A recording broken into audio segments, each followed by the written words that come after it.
Russia's next target? It might not be who you think.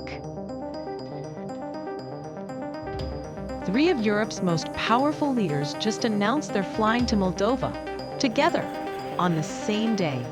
Macron from France, Merz from Germany, Tusk from Poland. This isn't a coincidence, this is a message.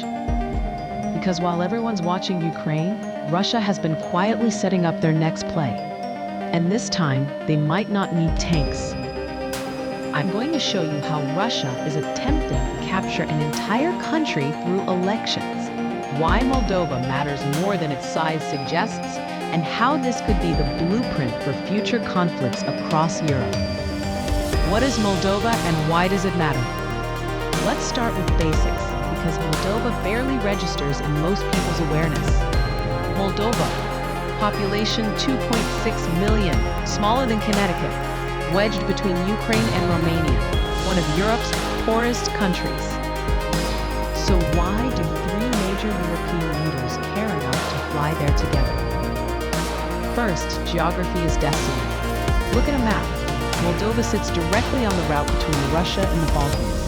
Control Moldova, and Russia has a direct path to destabilize Serbia, Bosnia, and potentially even cut NATO supply lines to Romania.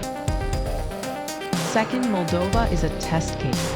If Russia can flip Moldova without firing a shot, every small European nation becomes vulnerable. Georgia, Armenia, even Baltic states start looking nervous.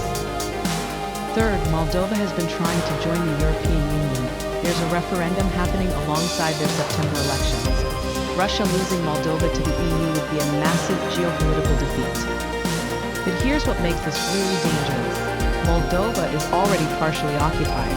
A region called Transnistria has been under Russian military control since the 1990s. Russian troops, Russian weapons, Russian peacekeepers. Sound familiar? It's the same playbook Russia used in Georgia before the 2008 war. The same setup they used in Crimea before 2014. Create a frozen conflict, then use it as leverage. Russia's election interference playbook. Now let's talk about how Russia is trying to capture Moldova without invasion. Phase 1. Information warfare. Russian language media floods Moldova with disinformation. The EU will force you to accept gay marriage. NATO will draft your sons. Western sanctions will destroy your economy. Classic fear-based messaging targeting conservative rural voters. Phase 2. Political infiltration. Russia doesn't just spread propaganda, they buy politicians. Moldova's intelligence services have documented millions of dollars flowing to pro-Russian candidates and parties. We're not talking about campaign contributions. We're talking about direct payments to influence votes and policy decisions. Phase 3. Cyber attacks. Moldova's election infrastructure has been hit repeatedly. Voter databases compromised. Registration systems crashed during peak usage. Website defacements of pro-EU candidates. The goal isn't just disruption.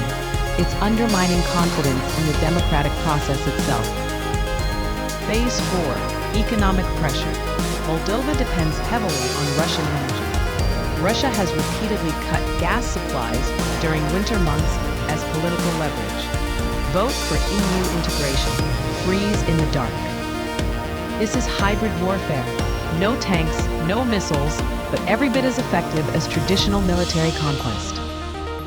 The players and stakes. Moldova's current president is Maia Sandu, pro-European, anti-corruption, exactly what Russia doesn't want. She won in 2020 on promises to move Moldova toward EU membership. But here's the problem. Moldova's parliament is split. The pro-Russian Socialist Party still holds significant power. Local elections have been mixed. Rural areas remain heavily influenced by Russian media. September's elections are crucial because they'll determine not just Moldova's government, but the future of EU integration. There's a constitutional referendum on EU membership happening simultaneously. Russia's preferred outcome: flip the parliament, block EU integration, and ideally install a pro-Russian government that invites closer cooperation with Moscow. If successful, Russia gains a foothold directly on EU borders without firing a shot.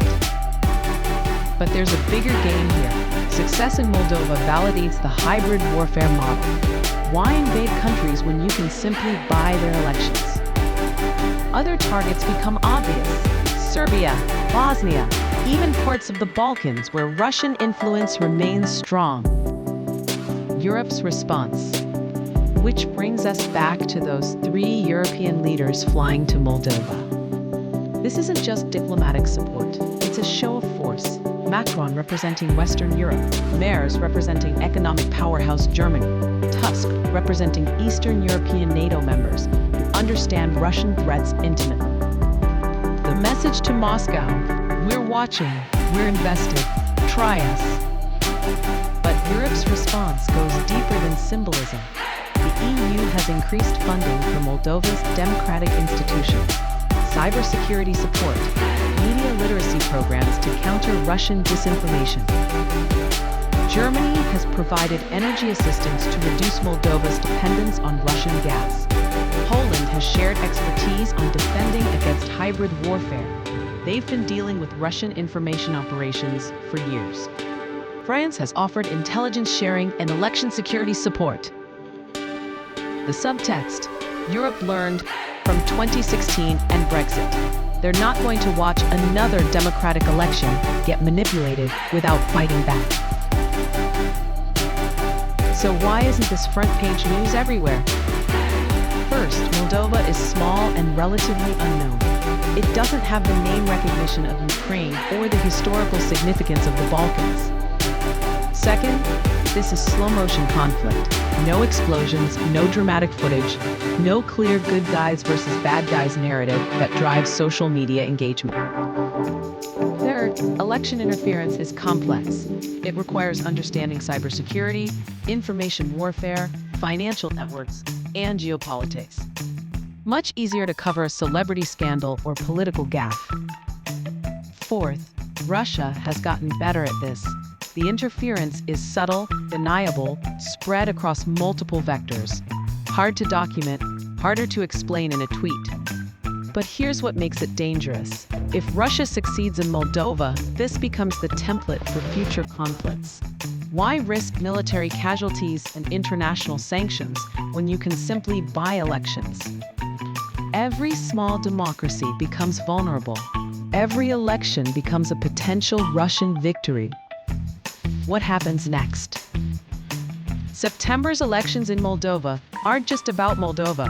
They're about whether democracy can defend itself against 21st century hybrid warfare. If Europe's response works, if Moldova's democracy survives Russian interference, it sends a message to Moscow that this approach has limits. If Russia succeeds, expect similar campaigns across Eastern Europe, Serbia, Bosnia, potentially even EU member states with significant Russian minorities. The stakes are higher than most people realize, and the outcome could reshape European security for the next decade. Moldova might be small, but the implications are massive. This is 21st century conflict. No tanks, no invasions, just information, money, and political manipulation. These are the stories that determine our future, even when they don't trend on social media.